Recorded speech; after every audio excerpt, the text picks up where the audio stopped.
ಹಿಂದಾದ್ರೇನು ಮುಂದಾದ್ರೇನು ಇಷ್ಟು ರಿಸ್ಕ್ ತಗೊಂಡು ಈ ಕೆಲ್ಸಕ್ಕೆ ಯಾಕೆ ಬರಬೇಕು ಅನ್ನೋದು ನಂತರ ಎಲ್ಲರೂ ಥಿಂಕ್ ಮಾಡಿದ್ರೆ ಇದು ಕೆಲಸ ಮಾಡೋರು ಯಾರು?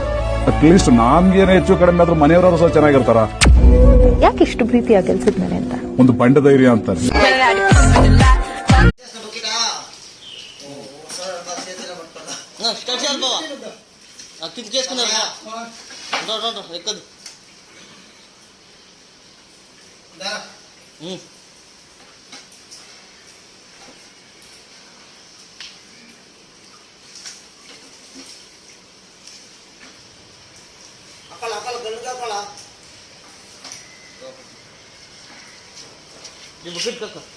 ಕೆಲಸ